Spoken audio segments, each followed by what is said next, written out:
Okay, we've got the sample out the freezer again. We're letting it get a bit too cold now, -4. But a couple of things. Firstly, that actually probably is fairly close to real life, where, as I said, the temperature drops down to around about 7 o'clock in the morning on a winter's day. The other thing is that we've now got about 10% salt in this. That's again by weight of the water content. And that should protect down to about -6. So if salt was going to work, it should still be working at -4. The point with that is, if we'd added salt to this track last night when it was actually not frozen and there was water in it, we would have prevented it freezing. We'd have some workable sand this morning.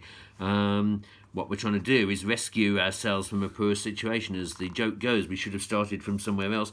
The sand is already frozen and the salt will not defrost it.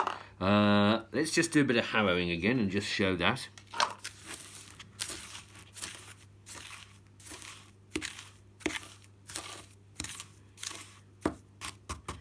Okay, still got some rock solid lumps in there.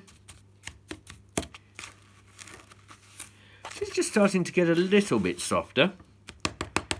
Now, what we're going to do now is simulate driving over this by putting pressure on the sand.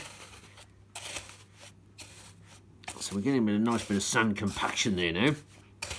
If you remember, I said that car tyres repeatedly going over the track produce heat.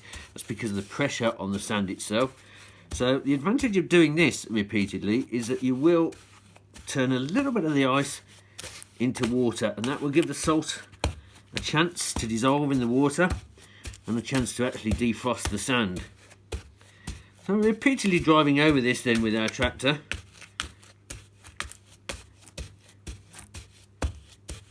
Again, I'm doing this rather more intensely than you'd be able to do on a real track. The advantage of that is that it's broken up the lumps as well.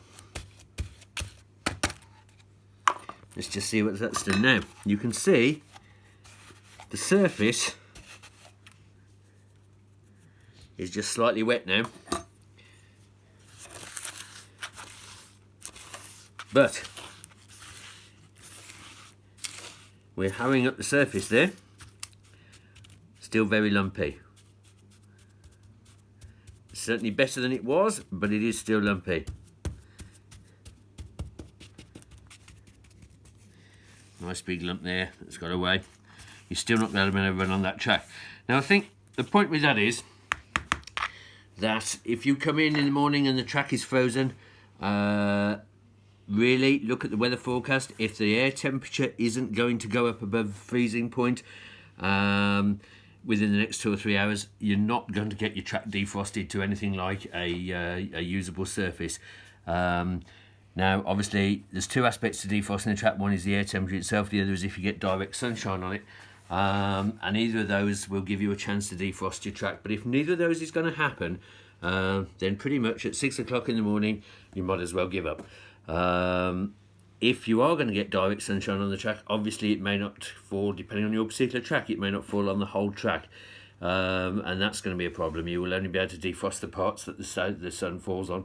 And as I say, if your air temperature stays below freezing, that's another problem. You're not going to be able to defrost your track. So really, that's a question of looking at the weather forecast and hoping that it's correct. Now, of course, if you had looked at the weather forecast, you might have known that the track was going to freeze overnight.